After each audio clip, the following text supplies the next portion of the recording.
Y el tema es que hay partículas que reaccionan a una determinada distancia de onda, pero a otra distancia de onda no reaccionan, ¿no? Es como si, por llevar un ejemplo más tangible, reprodujésemos, ¿no?, en un altavoz muy potente un sonido que nuestro oído no es capaz de captar porque no está dentro de la frecuencia que nuestro oído capta, ¿no? Entonces, un sonido débil en una determinada frecuencia somos capaces de oírlo, pero un sonido muy fuerte en una frecuencia, por ejemplo, se habla mucho de las ballenas, ¿no?, que cantan con muchísima fuerza, pero en una frecuencia que nuestro oído no es capaz de escuchar, ¿no? Pues si fuésemos moléculas, si, digamos, el oído de las moléculas no responde al calor de nuestro planeta, pues esos gases no serían de efecto invernadero. Por ejemplo, el nitrógeno, que el nitrógeno supone el 78% del volumen de la atmósfera, el nitrógeno es inocuo al calor del planeta, porque su espectro de absorción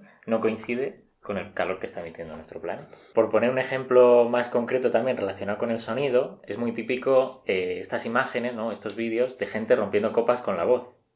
Cada copa tiene una frecuencia de absorción muy concreta, que es lo que llamamos su frecuencia de resonancia. Entonces esa copa sometida a esa frecuencia de resonancia es capaz de romperse, porque se estimula con una nota muy concreta y llega a vibrar tanto que se puede romper. Hay un montón de vídeos en YouTube de eso, con altavoces también se puede hacer. Sin embargo, si a esa copa le cantásemos con una nota diferente, ni siquiera se inmutaría.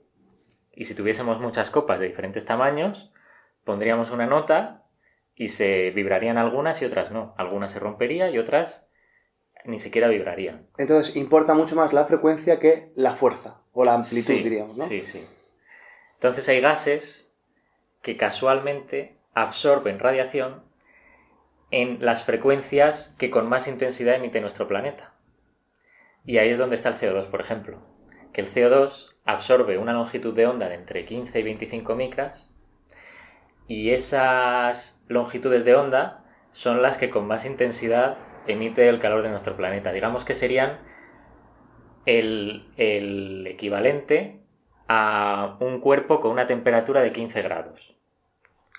Cada cuerpo a diferente temperatura emite en una longitud de onda diferente. Pues digamos que como la temperatura media del planeta son unos 15 grados, lo que se emite a 15 grados es lo que absorbe el CO2. Más o menos por simplificarlo mucho, pero digamos que el CO2 tiene su espectro de absorción en el punto clave para hacer de él un gas de efecto invernadero muy importante. Entonces vamos a volver a recapitular. Las partículas reaccionan a una determinada amplitud de onda, como poníamos el ejemplo antes, ¿no?, del sonido de la ballena que nuestro oído no es capaz de captar, ¿no? Muchas de la radiación que emite la Tierra simplemente se escapa como se nos escaparía a nosotros el canto de una ballena, porque imaginemos, ¿no?, que nuestro oído es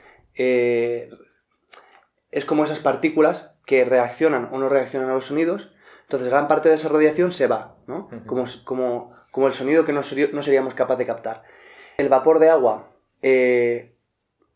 está, diríamos, recogiendo una parte del espectro de onda muy amplia, pero nosotros no alteramos significativamente la proporción de vapor de agua que hay en la atmósfera.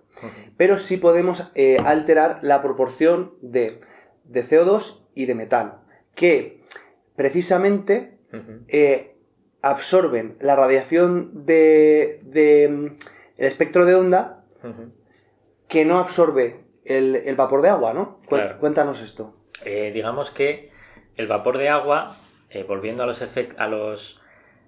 ejemplos de las copas, ¿no? El vapor de agua sería una copa que se rompe con cualquier sonido casi, vale, menos con algunos. Vale.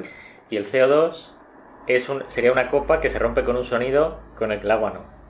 O sea, el calor que emite el planeta es un espectro, el agua absorbe como en la mitad de ese espectro más o menos y deja unos huecos libres. En uno de esos huecos que están más o menos libres, o en los que el vapor de agua no absorbe tanto, está el CO2. Por eso digamos que son independientes.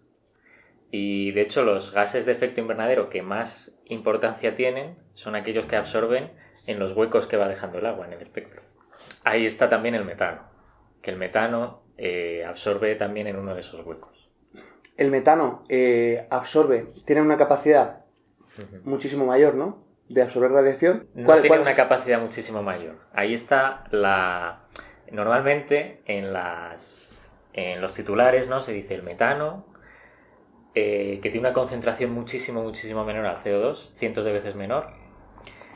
Se dice el metano tiene una capacidad de 30 veces el dióxido de carbono para calentar el planeta. Pero en realidad la molécula no tiene nada especial. Es simplemente que tiene una concentración muy baja. Entonces, digamos que lo que absorbe, el calor que absorbe un determinado gas no es directamente lineal con su concentración. Es decir, que si aumentas al doble la concentración no va a absorber el doble de calor, sino que tiene una forma que podemos poner aquí otra gráfica para que se vea, por la que cuando lo añades, las primeras moléculas ya absorben muchísimo calor y luego, conforme vas añadiendo, cada volumen que añades actúa menos sobre el efecto invernadero. El problema del metano es que está empezando, entonces está en esa parte de su curva de absorción en la que por cada molécula absorbe muchísimo. Y esto es básicamente porque ese espectro de onda no lo explota ningún... O sea, no es captado por ningún otro... Claro, ¿no? Está en parte del espectro del agua, pero en una zona en la que el agua absorbe muy poquito. Y sin embargo, el metano es capaz de captarlo. Me comentabas en estos días en los que hemos estado pues visitando la facultad, dándonos una vuelta por la montaña, etcétera, me comentabas que...